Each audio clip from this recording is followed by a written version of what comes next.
Hello, everyone. Happy Friday. It's been a while since I've been jumping on to do a Facebook Live, keeping me very busy, trying to do some other things that I can't quite tell you about quite yet, but there's lots of other things that we could talk about tonight.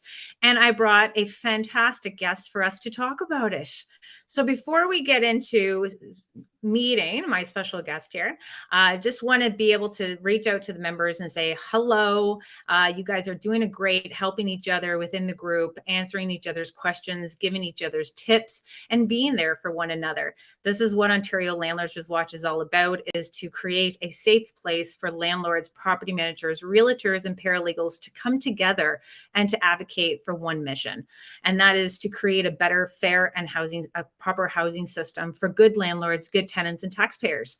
And this is why I brought Nina on, because Nina Deeb, I won't even tell you how I quite know her. She'll be going back years, where she actually sold my house for me. It was great when we had to sell the house, and I had this realtor, and he's like, yeah, we're going to list it for like 99,000. I'm like, what? I'm like, no. And then Nina came and it's like, oh yeah, I can totally get that. 3 days, this house was gone. So she definitely knows her stuff. Thank you, Nina, so much for jumping on and meeting the Ontario Landlords Watch community. If it's on Facebook or it's on YouTube, definitely really appreciative to our subscribers on the channel. But Nina, please introduce yourself to the community. Okay. I'm a real estate broker. I've been a full-time realtor in Waterloo region since 1996. So I got into the business, and in the beginning, I mostly was concentrating on new construction because that's where I was doing open houses. And I from there, I just you don't really have clients in the beginning. So in the beginning, you start out where you can find business, and that's where I started in the beginning. But from there, I moved on. I had open houses, and I quickly had clients and a referral base. The clients were referring back to me. But I've always, before I was even in real estate, I was somehow always working in housing. Since before I was even old enough to work, like I had volunteered at Fairview Mennonite Home in grade 7, and I didn't really leave. Like I went for a volunteer program, and I really liked it there, and I just continued going and volunteering. It was something that I just really enjoyed. So that's pretty much my where my housing advocacy is from. It started very young. Like I saw the living of people in retirement and long-term care.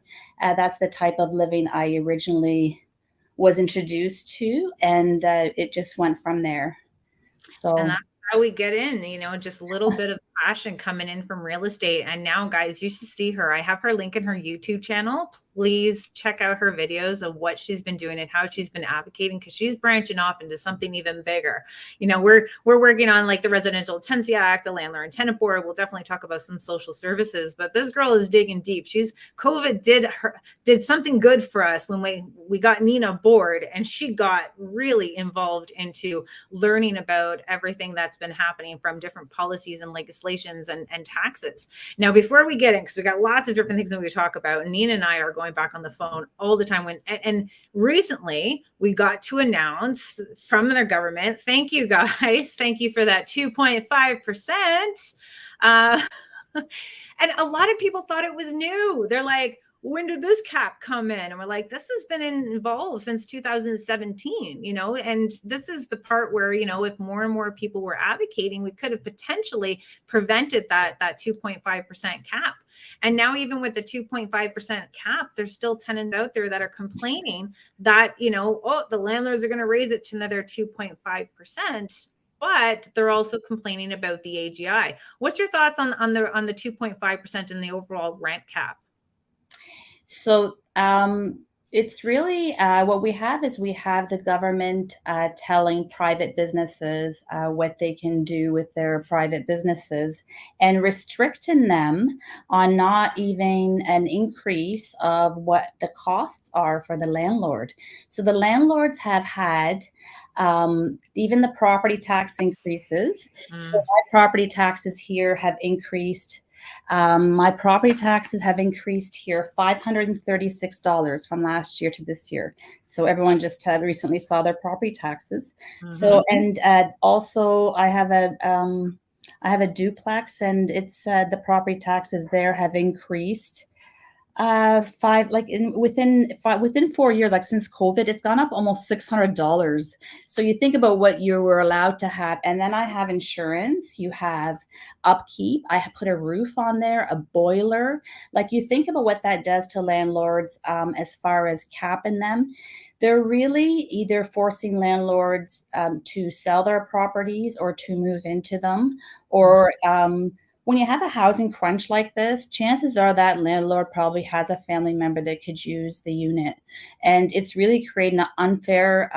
It's creating an unfair situation for both the landlords and for the tenants. That their rents aren't keeping up. Like, their rents aren't keeping up with what the landlord's costs are. That's how I see it. But we have two types of landlords out there. Then you have the landlord that no rent control for them, and they happen to be usually the landlords that have thousands of units, where you have like a few one maybe one the mom and pop shops, like maybe you have a unit, maybe you have two or three, but it's not usually like someone that has thousands that can, oh, no problem, I have another 999 that are going to make up, that are going to be okay. And it doesn't work out for you like that as a mom and pop shop landlord. Yep. No, and again, like, it goes on the concept of, like, with the new thing from 2018, any new builds, obviously that doesn't cover the rent control. But again, like, that's great right now, and it's really going to try to entice people to go ahead and create these units so that they don't have to fall underneath the 2.5% cap rate. But what's to say that they're not going to introduce something where these units that are now not under rent control will be under rent control? Even for these tenant strikes that are happening right now, it's not so much as the 2.5 that they're striking for. It's because those bigger landlords are filing for the AGI. But in that in itself, it's a 3-year waiting list. A lot of our landlords are waiting 3 years to have their application approved. And the tenants don't have to pay that increase right away. They can wait until the approval process, but they feel that it's their obligation to protest of not paying rent at all. And these tenant unions are getting formed in all these big buildings to try to convince these tenants to come together, to unite, to organize, to conduct these rent strikes in order to put pressure on their landlord, in order to try to get them to back away from their AGI. But what it's doing is backlogging the landlord and tenant board again. We just went from 12 months down to 5 months. And now Toronto alone just had, 300 applications brought to the landlord and tenant board.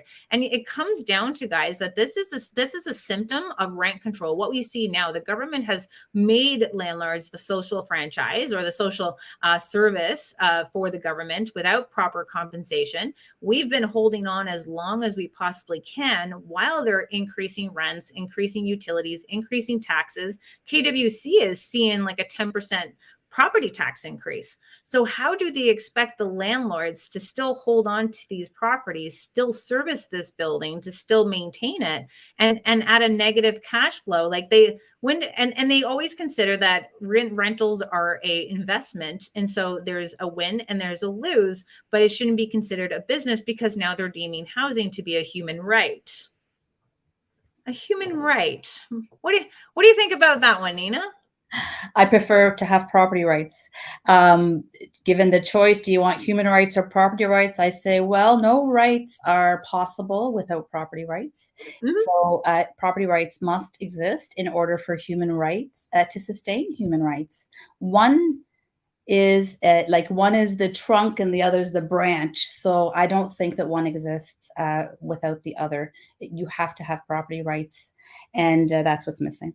Now, the one message that I would like to give to anyone who is following a tenant union is that be very cautious on following a tenant union, because in promoting a tenant strike in order to intimidate the landlord to back away from their AGI, what's going to happen is that landlord can report your unpaid rent to Front Lobby, which gets reported to Equifax and Landlord Credit Bureau. So now you're going to be able to impact your credit and go to the landlord and tenant board, in which you're going to get evicted. What are you going to say? I didn't agree to this AGI. Well, it's not approved yet, but you still have to pay your rent on time. So if you want to get evicted, keep following. If you want your credit impacted where you do have to go and seek other accommodations and you're not going to get approved, that's going to be why. So put that into perspective, because the landlords for rent strike, I don't know if these tenant unions or even CUPE is helping the landlord by having these tenants take part in a rent strike, because that's going to cause the turnover on these affordable units. The movement that I see, like the backlash that I'm seeing, is actually against the corporate landlords. I don't see like a backlash against Mr. and Mrs. Smith landlord that's renting the other side of their semi. Like I see a backlash against the cities in the sky landlords. They're able to work together, like they're all congregated together, and that's why I refuse to buy bigger buildings, because that's what they will do. But I get what you're talking about, because, and again, if you see the bigger landlords and we're like, they're only doing the bigger landlords, but now we're going to suffer as the small ones when the landlord and tenant board is getting backlogged. And now these tenants are going to be vacating. And I'm telling you, if I see something on someone's credit saying that they didn't pay their rent, you're done. I can take Rogers. I can take a credit card. I will not tolerate non-payment of rent. I've heard it a few times in your podcast, and people that you've spoken to, you've said it, like to remove that backlog from the landlord, like to just remove the things that don't require hearings. Like there's no content, like it just is, right? Have you paid your rent? No. Did you like it's just going to, like, why go through that process and drag it out? Having the default hearing there, like sometimes I'm seeing it that the hearing isn't there when it should be, and then the hearing is there just to what, bottleneck things. Like we are, it's so bad. Like bottleneck. I watch, like it's better than soap. You just sit there and sit there and watch them take an hour and a half to check people in.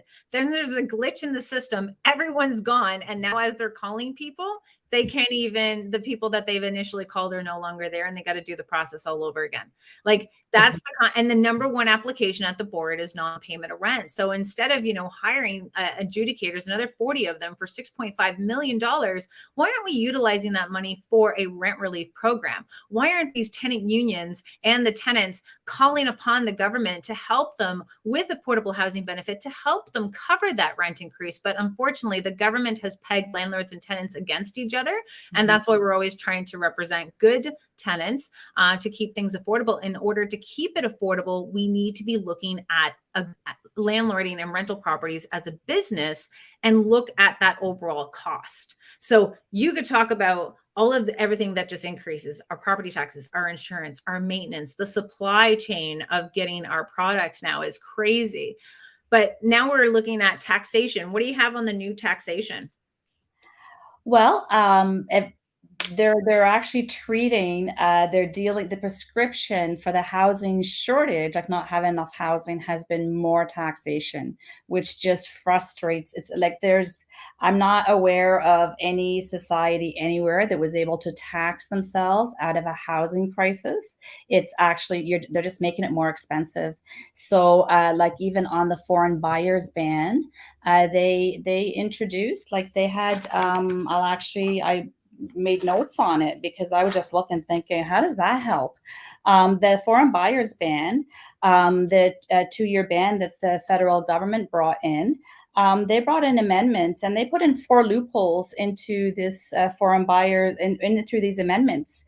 So the loopholes they put in is it doesn't apply to vacant land, exceptions for development purposes, doesn't apply to publicly traded corporations, and it actually expanded on taxation, so the financialization of housing. So they added the underused foreign-owned homes tax, taxing assignment sales, and the 2-year ban on foreign investments. 12 not holding property for 12 months are taxed fully. So this is all extra taxation. This doesn't give us more housing. This is taxing what we already have. And I look at that and I think, well, there's the federal government. Like, what are they bringing to the table? Tax? You brought us tax.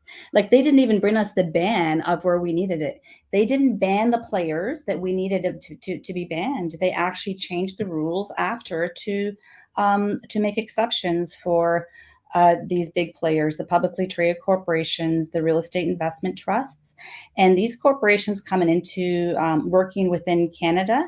It actually it doesn't keep the money local, so it's an issue that I'm combating it head on, because I look at it as it's removing jobs, it's removing money from our local economies, and I don't like that. E- That's for sure. Even I when don't you like get these amendments. even when you get the approval, to go and do the building, the red tape that's involved before you even get shovels in the ground, and the delays, and by the time that they get the final approvals to get their supplies, they have now skyrocket a lot further than their initial estimate of what that project was going to cost. And we're seeing developers cancel projects. Yeah. So we're seeing that. We're seeing our landlords taking off out of the province. We're seeing people just leave out of the province. Doesn't even have to be investors, of just the way that everything has been mismanaged for such a long time.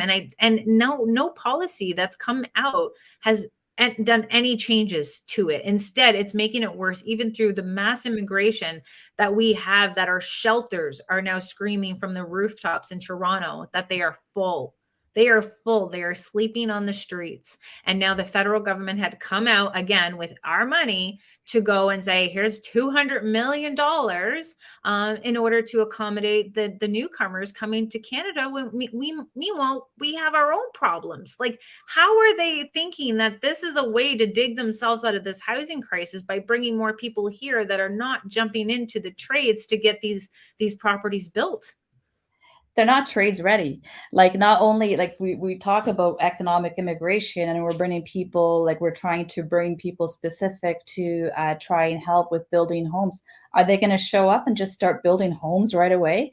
First they have to go through the qualification and to get here. Then they're in a 2-year program within the colleges, usually some kind of a program, and then they're out there doing, like, by the point they're actually working. So it's not that fast of a, it's not a, it really would be much better to retain the people we already have.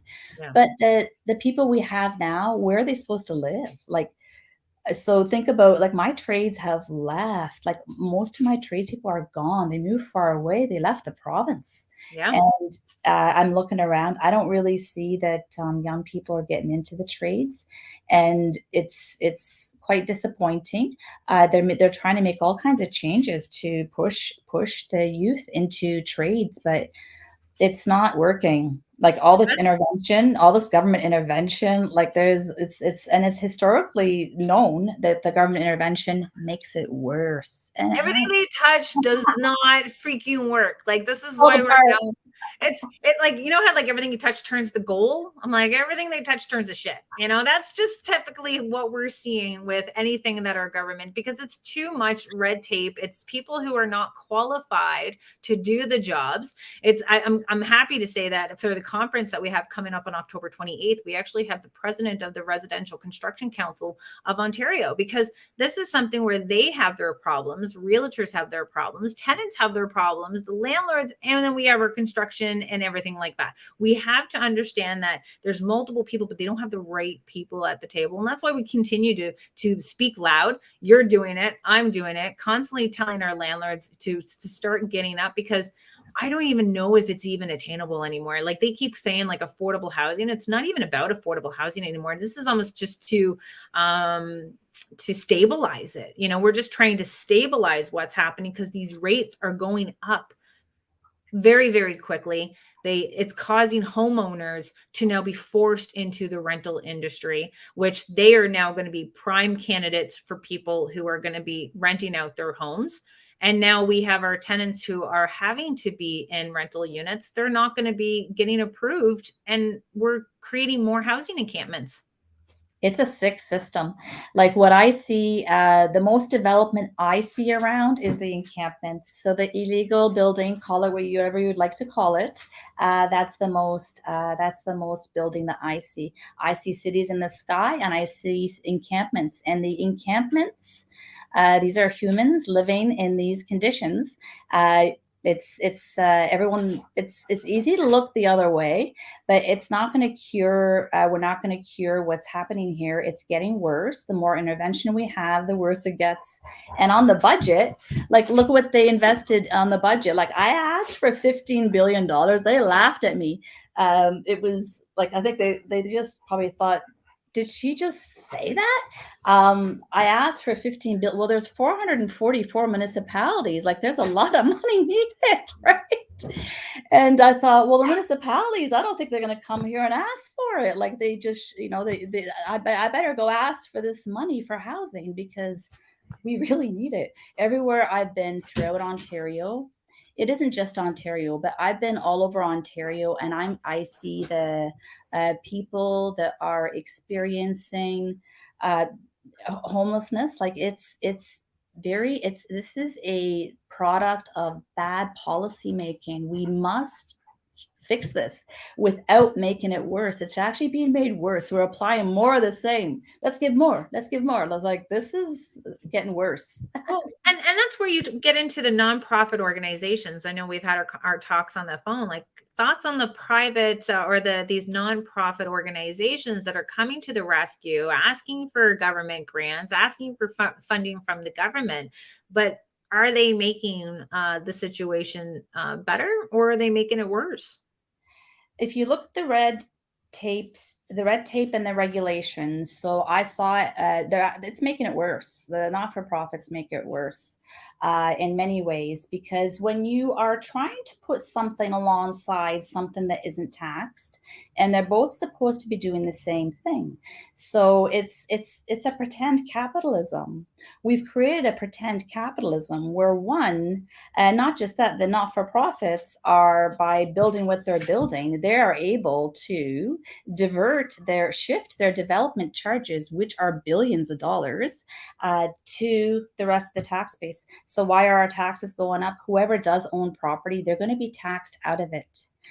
Because this can't be, you can't have two things side by side. One is taxed and one isn't, and expect like the not-for-profit thing, whatever we want to call that, the altruist thing of this good thing that we're all going to sacrifice for and we're all going to volunteer for, and all of a sudden, I'm not sure when making a living or earning your living ever became a sin, that we shouldn't be earning our living, or that it's being attacked like this. But I see that not-for-profit is the big, everything is supposed to be not-for-profit, but we can't run it that way. These not-for-profits have a lot of money, and it's not what it looks like. They're actually, the not-for-profits are taking over the rest of the market.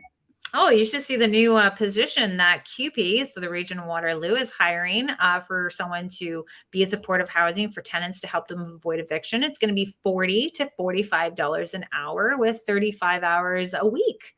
And I was like, that's a pretty good salary for this, problem that's out there that doesn't seem like that position is going to do anything. But that money would have been really good to just help people out, and if they are going through these hard times, because we see everything going up, the food, gas prices, even the sports to put kids in. They keep putting their money from what I see, from putting it into different type of extracurricular activities, saying that the city needs it, almost like a soccer field. I'm like, we can't even afford the food. Have you seen butter? The butter is friggin' $7 on sale. Like, and you guys are like putting money in your reserve fund for a soccer field because people are going to come here for soccer.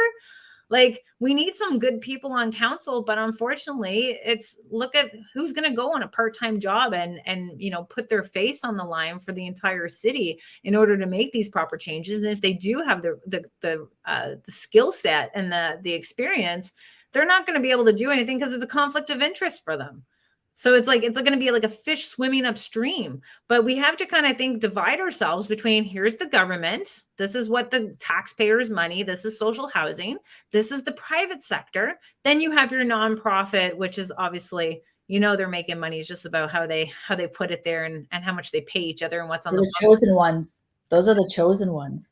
They are. There's those that are taxed and there's those that aren't taxed. It's like a shadow government.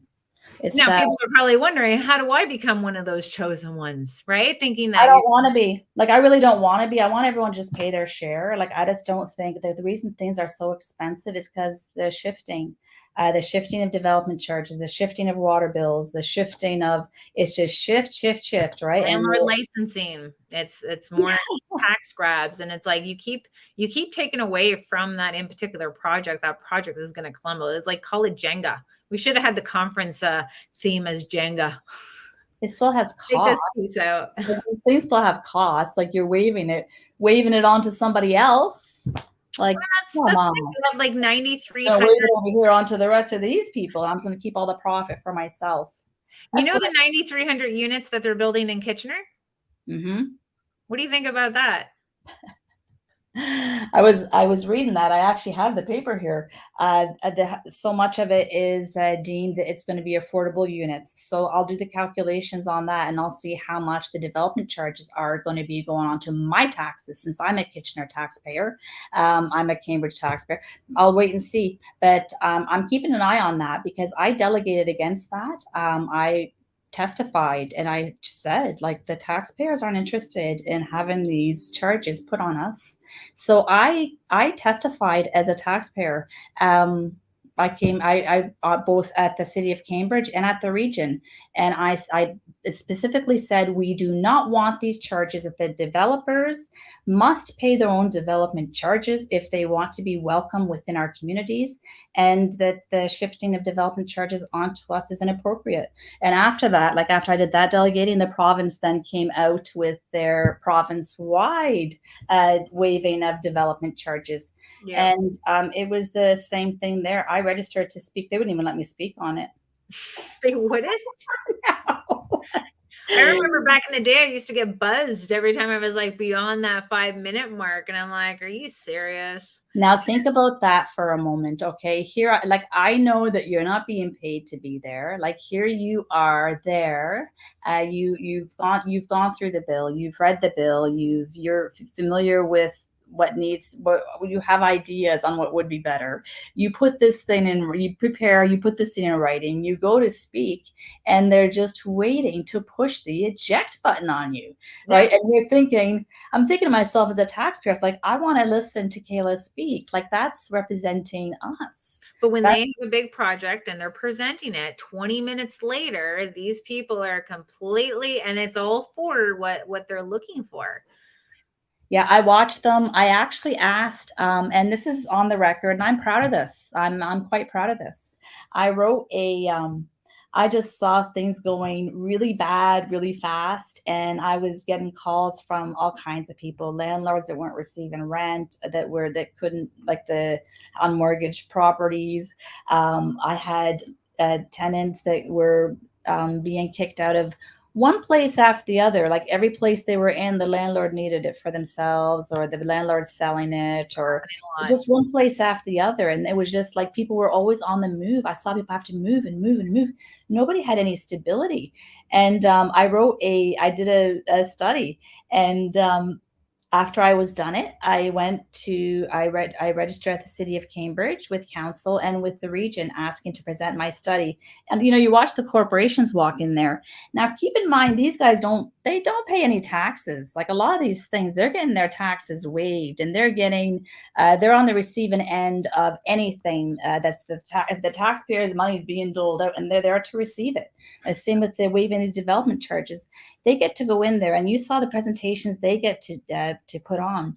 Now, my presentation was full with graphics and numbers, and like, I had my slideshow, and they said, I think it was 5 minutes, and they said, you've got 5 minutes, and that's it. And they were just right there, and I asked for more time, and they're like, nope. Both the city of Cambridge, and it's on the record forever, a generational housing affordability analysis, they refused. They refused to watch the whole presentation. They forced an end at 5 minutes, both of them.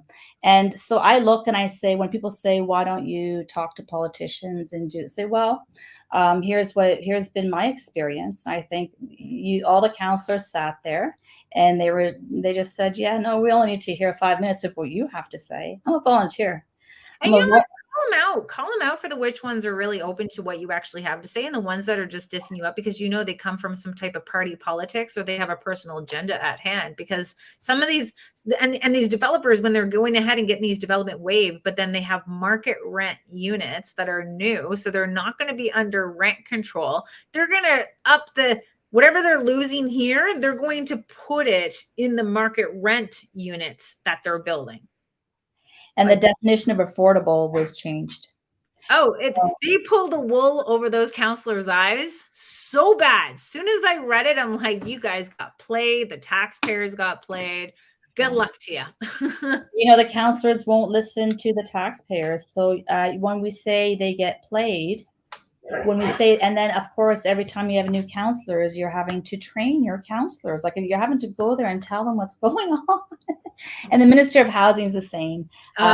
Minister of, and it's been, but like they just break up the job amongst different ministers now. Now you have the Minister of Housing, the Minister of, what are they calling him now? Commercial affairs or business affairs, or so they break the job up amongst different ministers. So you're having to deal with different ministries on different things. And for me, I actually have 3 different ministries. So I have finance, I have Khalid Rashid, I have Minister Steve Clark, and I have Bethany, the finance guy. So for me to deal on housing, like really, I have to spread myself over 3 ministries and to be watching what all 3 ministries are doing. And don't forget their assistants. When they give you their assistant, and then the assistants get changed out with another assistant, and now they got to take their time to learn the process again while you're trying to meet with them. And then by the time they get it, they're out and their new one's in. That's why we're really trying to encourage that, we have a minister of just housing, because honestly, with no disrespect, I think Steve Clark should stay with his municipal affairs because he likes that part. He was the first young mayor. And it's like, okay, we got that. All the other times you were speaking, we got, you were young. We need one that's like, he's expert, being an expert in this housing market. And without, being penalized and saying that there's a conflict of interest. We need someone that's more stable and educated on, everything that is involved, from development to management to overseeing the justice system. It's too inflated. Like, it just gotten so huge. This bureaucracy and the amount of red tape that's involved now, like it just grows. Like I did the red tape reduction. I did the even the dog doesn't like it. Right? The dog's like, I don't like it either. He's like, we start talking about Steve Clark. I'm like, I know, I get like that. I don't remember how many years ago, but I remember looking at that, and I think they did the opposite of everything that I had suggested. And I look and I say, do you even read these? Like, do you even listen? And start showing up.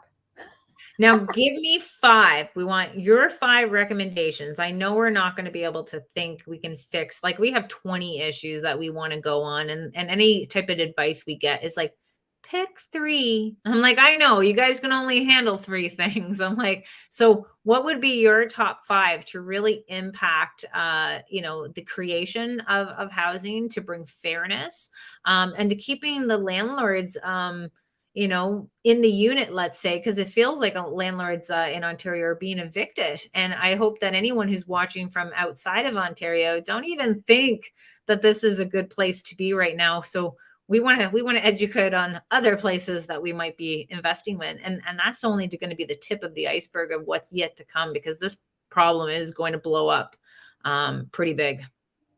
So as the landlords are selling and the affordable rents are lost, because quite often either you have owner that moves in or an investor buys the property and brings it to market rents, which have been brought up by the corporate players. So when that happens, there's less and less individuals. It just becomes more and more corporate. It's getting corporatized, if that makes it's getting corporate or nonprofit. Yes. So one of my suggestions, like I wrote the generational housing affordability analysis, which both the region and the city, Cambridge, refused to listen to. 5 minutes was long enough. I had 14 recommendations in there. And one of the recommendations that I had that was that only individuals only Canadian individuals within Canada can own real estate. So you can own as much of it as you like, but only Canadian individuals, right? Not corporations. I think corporations need to, real estate investment trusts. They've only been around since the 90s. And since they came in, they already have 24% of Cambridge's. They've acquired 24% of Cambridge's purpose-built market rental stock. So these are a lot of your high rises. I drive around Cambridge. I can pick out exactly which one has been purchased by which financial actor or real estate investment trust. And Now, to be fair, like, could it be also for like people like myself getting fed up with, the way that we're being treated in the province, to dealing with tenants and toilets, and then saying, hey, let's cash out and let's start investing our money into the REITs in order to be that landlord, but not dealing with the tenants. I don't really see that. I don't think that's what's happening. Like, I think that the people that are selling, quite often they're investing their money. The people that I've known that have gotten out of the rental, they've invested their money in short-term rentals, is what I've seen. So they've bought like places in Collinwood, and they've gotten away from the rental controls, and the conversion of rentals to short-term rentals. It's a conversion to leisure, so it's really not housing anymore when it becomes a hotel. And this isn't your home that you're Airbnb-ing when you go away, or maybe you have a cottage and you Airbnb your cottage, and like back and forth. That's the real market. But when you have institutions that are owning hundreds or thousands of these, and they're doing short-term rentals as an actual business, they don't actually have a stock. So what they are taking is they're taking housing stock into their leisure rental stock. So that is a housing loss. And I've brought this up to Steve Clark, and I brought this up on the need, like when we're trying to build housing, we actually have to stabilize what we already have. So we need to know how many we have in order to know how many we need. You can't say, this is 1.5 million. It's like 1.5 million what? Short-term rentals? Yeah. And I'm like, and then how much did you lose? Do you have a thing on how much you lose? But now no, they don't. This is where landlord licensing might come into play too, where they're going to try to keep track. Is like, if we were privatized, then we'll be able to do it because you're controlling everything else. But I don't know. I think people went to short term. Why? Because of the long term rules and regulations. People are pivoting into short term student housing. Why? Because of the increase in students. You can rent it out by the room. They're getting into midterm rentals now in order to pivot away from long term rentals. So they still have that problem where you still don't have long term rental units, and the people who are having that right now affordable, they're going to sell it, owners moving in, or they have their family moving in, right? So that's deep down what the real nitty gritty of what's happening, I think, in our industry. Well, the immigration can't come ahead of the housing. Like, the housing has to be ahead of the immigration. So that's the fuel on the fire. Like, although we need immigration, we can't be bringing in more people than we have the capacity to build for. And we've never, like, this 1.5 million. So it isn't even that it's just a small stretch. Okay. And what about their pledge? Their pledge that the cities are pledging. It's like, I promise to build this much housing. We don't have the infrastructure for what's being promised, but it's also being built out of order. Like, things are being built out of order, and then there's like repercussions, like for funding. So if you don't build what you're supposed to build, but you know what? It isn't that we haven't seen this before. I mean, we've had starvation because farmers were supposed to produce a certain amount, and they said they were doing it when they weren't. So here's the same, like, they're just going to start change the definitions to say, well, what qualifies as a home now? It's like, I've got this like pod. Yeah. We're gonna change we're gonna have matchbox housing where you're gonna have like a room that has. They're just gonna change the definitions to Well, they, make they this considered use that. encampments. Encampments is a form of housing. You have your level. You have government housing. Well, first you have encampments, and then you have shipping pods. Now you have government housing units. Then you have your market rental units. But they're focusing on these little band-aid solutions, and they're burning our money with it because they're running programs that are inefficient to help people. And there's other programs which we won't get into with mental health and addiction that is not being properly funded. So now you're trying to struggle with people who needs help and trying to put them in housing. And then you got your crime level up. It's a domino effect. They know it. They have to know this. These people are not dumb by any means. Why are they still allowing this to continue? The idea that people experiencing homelessness, like it's if you when you talk to the individuals that are experiencing homelessness, you are quickly aware. You become quickly aware that they aren't necessarily users, like drug users. Quite often, it's mental. Like they have mental problems. They're Seniors, like 40. some of the people I spoke to, like they were in care, like they came out of care and they went into the streets. Like you think about that. So when you talk to people, when you take the time and you ask people, like, who are you? Like, where are you from? How'd you wind up here? Like, what's your story? It's like, I grew up in care. I aged out of care. And when I aged out of care, I aged out to the streets. Like they just didn't have skills to hold a job but I've spoken to people like this that I don't really see any signs of drug use at all. I just see someone that never really had a hand up, like from, at 18 or whatever age they were, like when they aged out of care. And the homelessness prevention program, that 202 million, from what I saw, that was for 18 to 21-year-olds aging out of care. Like I saw that was, I think that's what most of it was for. But it is Does so it go to them though, Nina, or does it go to the operational cost of hiring people to manage this program and give them a hefty salary to do so? And then obviously their job is going to, like, you solve the housing crisis, you're out of a job. Like, what are you going to do there? It's insufficient. Like the system is very sick. The system itself is sick. So I don't know how it's going to treat anyone that is needing it for to be the statue or the helper. How can you help when you're sick yourself, right? And that's how I see the system. I see the system is very sick. The system it's arrogant. It doesn't listen. It refuses to be corrected. Like that's really, I look and I say this system refuses to listen to experts, ejects them out of meetings, and refuses to be corrected. And When go I ahead.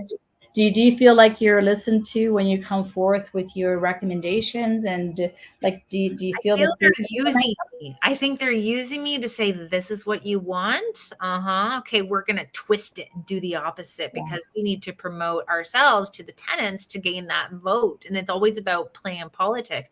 Just like our seniors, 40% of the people inside of our local shelter are seniors. And we just seen a post on Instagram from our local shelter saying, landlords, we need you. Well, we needed the province and they didn't come through for us. So we're not going to be able to help you. And when you tell them, like, because of all your bad policies that are out there, the landlords are stepping up their screening process, and we're not going to fall for your program that is not there to protect us. It's only there to protect the tenant. That's all it is. Like our tax dollars, you know that 40% of seniors experiencing precarious housed and homelessness. Mm-hmm. The next step is, what's the next step from like what they're, it's long-term care. And long-term care is the most expensive real estate in Ontario because it's publicly funded. Like long-term care was the last number I saw for it was $203 a day per resident. So I think they reduced it now that they can only have 2 residents in a room. So a room in long-term care, now that doesn't include board. The tenant, the resident also pays 60 something dollars minimum a day. For a shared room, they would pay, I think it's $64 or $68 a day. So a room in long-term care with 2 residents in it is almost $600 a day. Wow. So think about look at the real estate value of that thing. That's a taxpayer funded, the 202 per day. But they're promoting, they wanted that through COVID. They actually wanted to have long-term care to be now fully funded by the government and to get out of the public. So what they did in 2018 is they had a record investment in long-term care. I think it was 59,000 beds, and they invested $13 billion in long-term care building. But who's operating this long-term care?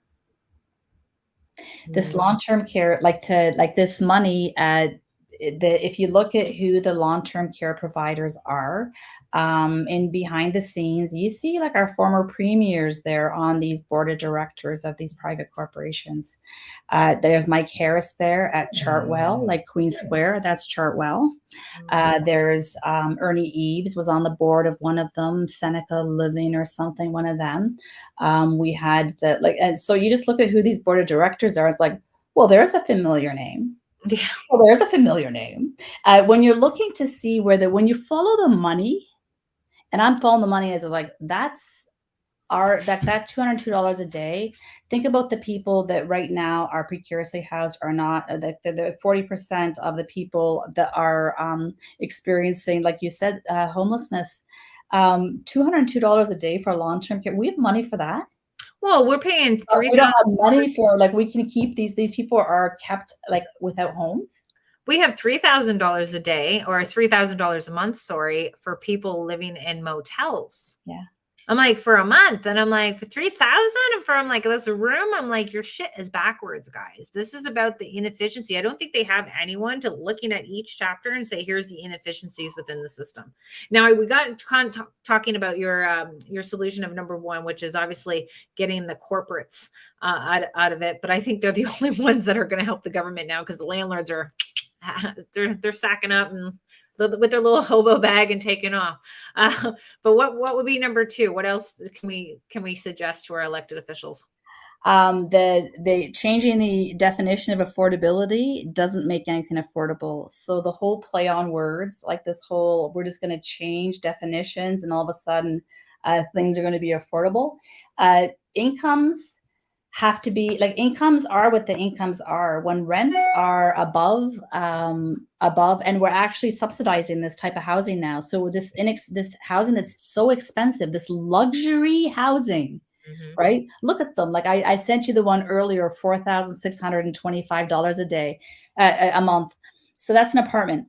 So if that apartment was at 80% of market rent, and it was actually not long ago that was the advertised rent there was $4,025 a month. So it's gone up $600 in a few months. Yeah. So if you so it can fit the definition of affordability. I don't know, but think about that. There's actually no cap on this affordability. So that so $1 million home being sold for $800,000 is now an affordable home. Right? Or that $4,600 apartment being rented for 80% of that, which is still $3,000 something a month. Is that affordable? To who? Who is that affordable to? And should the taxpayer be subsidizing something like this? Wow. Everyone should everyone staying in their lane and paying their own bills. That's one of my recommendations. I think everybody should pay their own bills. I think we'd have a lot more housing if developers paid their own bills and it wasn't thrown on us, because that's changing. That's moving the goalposts for landlords. We can't keep up with it. Taxation is moving the goalposts. Like you can't increase your rents the way that I just told you how much my taxes increased. $600. It's like, I can't just raise my rents. It's coming. It's coming. Now what's number 3? Number 3 would be I would like I would like regulations to go back to 1967. I think we should go Is that back. when we had the boom of a bunch of rental properties? Well, it pretty much stopped after all the regulations. So if you look at when the regulations came in, even rent regulation, like it came in the 40s. It originally came in 1944, I think it was. We had it for about 10 years. It was a failure, and it was gone in Ontario. And then it came back in again in the 70s. It came back in again when rent control, when they brought it back, when the province brought that back, revived it. It came alongside with the Ontario Building Code. It came alongside with a new home warranty, mandatory a program, which everyone has to pay for. Like all these things just cost more and more and more. So all the regulation that came in after 1967, we need to go back to 1967. We have way too much. We have strangulation. So we can't build because we're strangled by too much bureaucracy. There's too many there's too many people involved. Like if you look at how many, if you look through the process of getting something approved and how many players at the table, Yeah. like the Board of Education and the Catholic, the district school board, like they're at the table. Even with the waive development charges, like for these secondary, guess who doesn't waive their charges? The school boards. The school boards are both there with their hands out. So you've got the education system there taxing housing. I'm looking at it and I said, you know what, education system? If you had something that had any value, people would pay for it. But here you are taxing housing for your awful education system. It's very expensive. We pay a lot for that education system. And there it is, taxing housing right up front there. Give me $5,100. Everyone else is waiving their fee, but there they are taxing it anyway. So it's everyone should stay in their lane. So people definitely should be paying attention to when they talk about development charges being waived. And obviously it's not going to do anything good for us because it's going to sink us too, right? Because you get the interest rates and the taxes going up. Not cool. What are we at? Number 4? Do you want one more? I need 2 more. You need 2 more? Yeah. Qualification formulas. So for qualification formulas, we use gross dollars, which is very gross because nobody gets paid in gross dollars. We should be using net dollars. So the fact that we use gross dollars and the banking formulas don't even incorporate all costs into there. Like they don't properly incorporate condo fees into their qualifying formulas. They only use half. I mean, I don't know anyone that only has to pay half their condo fee. So they make something look like it's more affordable. And then they add stress test and they add, so by them making an applicant look like they can afford something that they can't really afford because there's too much in between. So as that number between gross and net has grown over the years, and every year it grows more and more and more, right? You're paying more taxes, more CPP, more everything. That number grows, but they're still using gross dollars for qualifying. So they say, oh, $100,000 is your income. They're using that gross number for qualifying, but you're paying a lot of taxes on that. You don't really have that money. So that needs to be fixed. The qualification formulas those calculators should be thrown out. I don't like them. Number 5, Nina. Number 5. Give me one more. Number 5. So progressive taxation, anything that's set up as a progressive taxation. So that's land transfer tax. That's the new home warranty. That's capital gains. There's quite a few of them that they actually move alongside the HST on a new home. Those things move along with inflation. So as prices go up, as things become more expensive for us, the people that are using housing, the government is making more money. So I think that is perverse. I don't think that the government should make money off of the government should not be profiting off of higher priced housing. That needs to be corrected because that is highly inappropriate. If housing is a human right, it's highly inappropriate to be taxing housing more as the price of it goes up. And this is why we have Nina. She's following everything. Now, Nina, with everything for your recommendations, are you able to put a link to that on this video on the YouTube channel so that we could share that, or at least put your email into the chat here so that people can reach out to you and and get that information from you, because we all need to be kind of learning from other people of what you're finding out, where you're feeling that there should be some change, because it's going to be a broader scope to this, not just RTA and LTB. And that's what we're hoping to do now for the conference, is to really highlight all areas of the private housing sector, not only to educate you on different ways to maneuver and pivot from this downward spiral that we're currently in, but also to teach everyone how to advocate and bring in the community together. We have so many powerful voices in our community. We need to start learning how to use it and how to exercise it, because we got tenant unions with QP now trying to, we're going to need a union, or we need our big landlords to kind of tip in and help certain situations for us all to benefit. But we do have a huge battle that I think is going to be coming to us, because they're not stopping with bad housing policy after bad housing policy. Nina, how can we find you? You can reach me. You can reach me on my website at ninadeeb.com. You can reach me by email, nina@ninadeeb.com, or you can call me direct. You've got my phone number. So we have Nina's email being popped up there for you guys. And if you are dealing with a tenant that is deciding to take part in a rent strike, you let me know. But here's the information for Front Lobby being put into the chat here, so that you guys can check out Front Lobby to report your unpaid tenants there, and also reward your good tenants, the ones that are paying on time in full. You know how hard it is for them to make sure that they pay on time and in full every month. Reward them so that they can get the credit, so eventually they can become homeowners themselves. If it's not here, at least somewhere else in the world. Because I know a lot of people are looking at, buying a property in Mexico at 115,000, getting appraised at 240.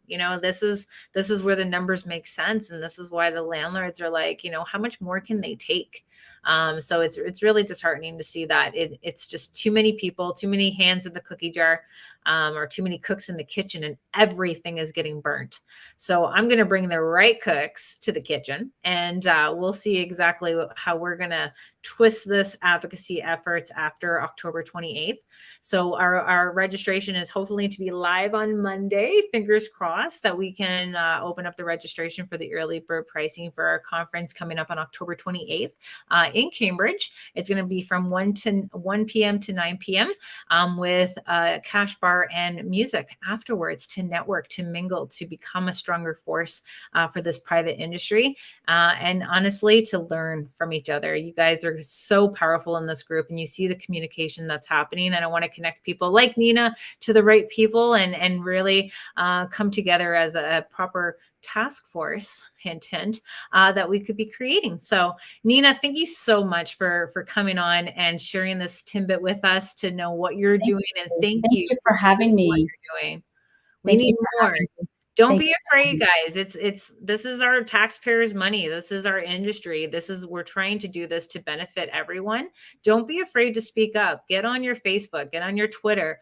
I'm like crazy on Twitter lately. It's okay. I understand the whole tweet thing now. Everyone just goes on to complain, but I don't know. But I just do know that we have a lot of hope still. We just have to give it a little bit more effort, and I'm hoping to bring everybody together now in October to do that. And then we're going to be having Andrew Trivetta on next Friday, talking about just the N12s, corporation, and living trust. See if we're able to still evict on an N12 if you put it in a living trust. So we're going to bring that and much more on Friday. And if you have any other topics, just put it in the topic here. And until we do this again, thank you for watching. And we hope you guys found this information to be very beneficial. And we are hoping to continue to keep doing this now every Friday, because, 4 kids and properties myself, I can do this. But if you guys have any questions, you guys know where to find me. I'm more than happy to talk to all the members out there and help you navigate this crazy landlord and tenant board system in Ontario. Thank you for watching.